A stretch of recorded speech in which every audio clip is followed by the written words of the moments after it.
এক সাহাবী, এক নারী, সুন্দরী নারী, উনি খেজুর বিক্রি করেন, হাদিসে আছে। ওই সুন্দরী নারী খেজুর কিনতে আসছে। নারী যখন খেজুর দেখার জন্য হাত বাড়াইছেন, ওই সাহাবীও ওনার সামনে হাত বাড়াইয়া খেজুর দিতে লাগছেন। তো ওই মহিলার হাতে যে খেজুর তুলে দিছেন, এই হাতটা খেজুর তুলতে গিয়ে যেভাবে হোক মনের চাহিদার কারণে ওই হাত চাপ দিয়ে ধরছেন, অর্থাৎ অনেক সুন্দর হাত, এই জন্য উনি মহিলার হাতে মানে খেজুরও দিছেন, একটু শক্ত করে ধরে ফেলছেন হাতটা, শুধু এতটুকু, সাথে সাথে হাত সরাইয়া।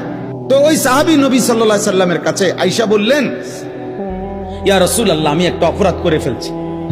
ওই নারীকে আমি খেজুর দিতে গিয়ে আমি আমার মনের আবেগে বেখেয়াল হয়ে গেছে, আমার ভুল হয়ে গেছে, আমি তার হাতটার মধ্যে একটু চাপ দিয়ে ধরে ফেলছি, আমার তো গুনাহ হয়েছে ইয়া রাসূলুল্লাহ, আপনি আমারে শরীয়তের বিধান কি আমার উপরে,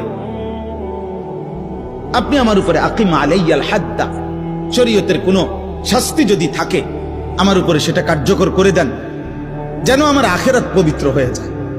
আল্লাহর নবী সাল্লাল্লাহু আলাইহি সাল্লাম বলছেন, খালেস দিলে তওবা করো, আল্লাহ তাআলার ইবাদতে জমে থাকো, তওবার মাধ্যমে আল্লাহ চাইলে মাফ করে দিবেন।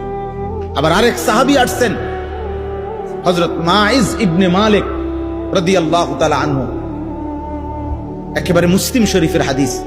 আল্লাহ নবীর কাছে আয়েশা বলছি, ইয়া রাসূলুল্লাহ, ইন্নী কাদ জানাইতু, আমি জিনা করে ফেলেছি, আমি ব্যভিচার করে ফেলেছি, অনেক বড় পাপ হয়ে গেছে, আপনি আমার উপরে শরীয়তের বিধান তাহকিরনি, আমারে পবিত্র করে দেন। নবীজি চেহারা ফিরায় নিছেন। সাহাবী আবার বলছেন 3 বার, ইয়া রাসূলুল্লাহ, আমাকে পবিত্র করে দেন, আমি জিনা করেছি। হাদিসের মধ্যে আছে আল্লাহ নবী অবাক হয়ে গেছেন। অবাক হয়ে, যুবক শুনো, কোন মুসলমান এই কথা নিজের থেকে আইসা বলার পরেও নবীজি বলছেন, আবিকা জুনুন, ইন্না লিল্লাহ, তুমি কি পাগল হয়ে গেলে? আরে বলে কি? সাহাবাদেরকে বলছে, দেখো তো ও কি পাগল নাকি, কি বলতেছে? মুসলমান জিনা করে? কোন মুমিন মুসলমান ও কোন নারীর সাথে হারাম সম্পর্ক করতে পারে? এটা হইতে পারে? আবিকা জুনুন, আরে তোমার কি পাগলামি, তোমার মাথায় সমস্যা নাকি? সাহাবায়ে কেরাম খবর নিয়ে দেখছেন, না, সে পাগল না।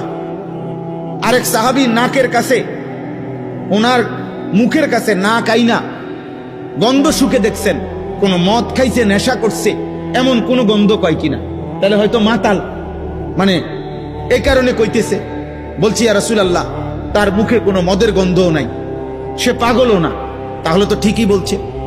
এরপরে আবার মহল্লায় খবর নিয়ে নিশ্চয়তা পাইছেন,